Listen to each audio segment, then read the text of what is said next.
am Neil Thompson, Senior Books Editor at Amazon, proudly here with James Ellroy, the demon dog of literature at BEA, Book Expo 2014. Hey Neil, what's shaking? Not much, how about you? Thanks for being here. Nothing but the leaves on the tree. You have a new book coming out. I do. It's called Perfidia, and it will be published on September 9th by Alfred A. Knopf. And I'm very excited to read it. I've started it, it's fantastic. It sounds like you, but, and it is L.A. like you, but unlike some of your other books, it is World War II. Yes. Starts on December 6, 1941. Yes. Perfidia is told in real time. It covers December 6, 1941 through the 29th. It is 23 days, the first 23 days of World War II. It is largely the story of the Japanese internment and America's entry into World War II. At the epicenter of the Japanese internment, Los Angeles. It is a time of fabulous fistfights, brief and passionate love affairs, populated by great real-life characters, interacting with great fictional characters. It is the secret human infrastructure of enormous public events. It's Ellroy's ragtime. Nice. I like that. You should blurb that. I'm going to. So, why World War II? What were the origins of this? What got you started? It's the event itself. Its enormity and how it serves to explicate identity politics in its infancy, race, sex and duress. It is the ultimate tapestry for a guy like me who wants to write big novels about big internal conflict, big murder cases juxtaposed against history.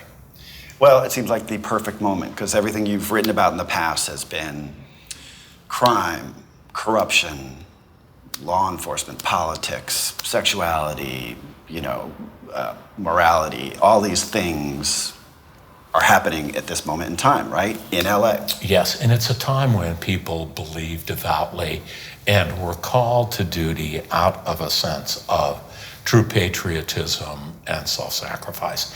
You juxtapose that against the grave injustice of the Japanese internment.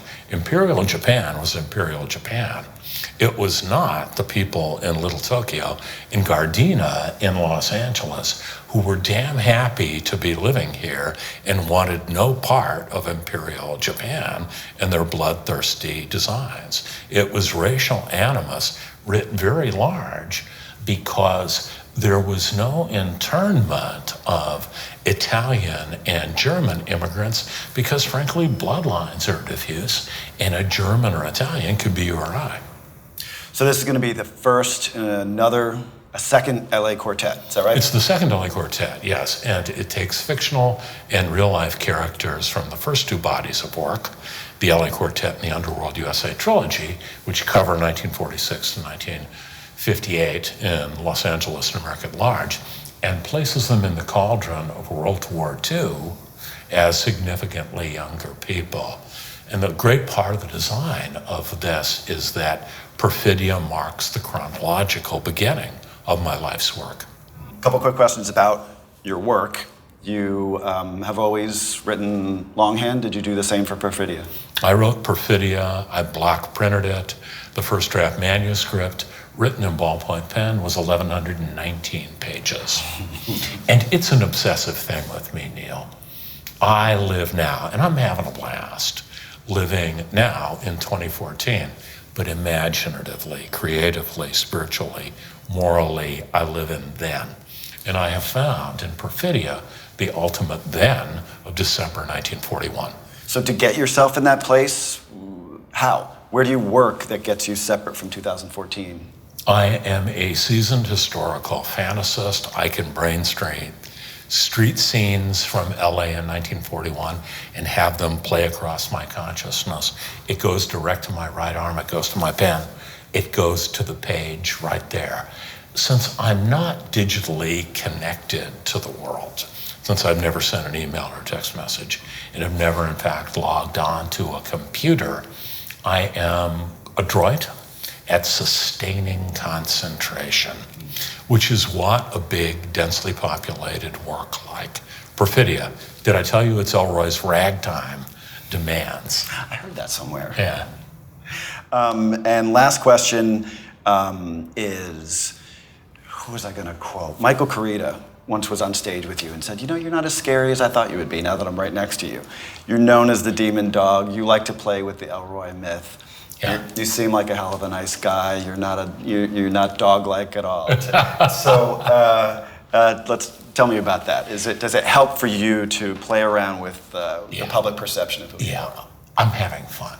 I like people. I get a kick out of people in my oddly distanced way. And by and large, I am tethered to a desk and a stack of blank pages for 2 years at a pop. And then all of a sudden, I get to come here to New York to beat Yay to see my beloved colleagues at Alfred A. Knopf, and I get to cut loose. I get to say hi. I get to meet women. I get to shake hands with people. Brother, it's a blast. Nice. And hence the Demon Dog. And I love dogs. Well, Demon Dog, it's great to have you. Can't wait to read it. Godspeed. You too. Bye. Thanks.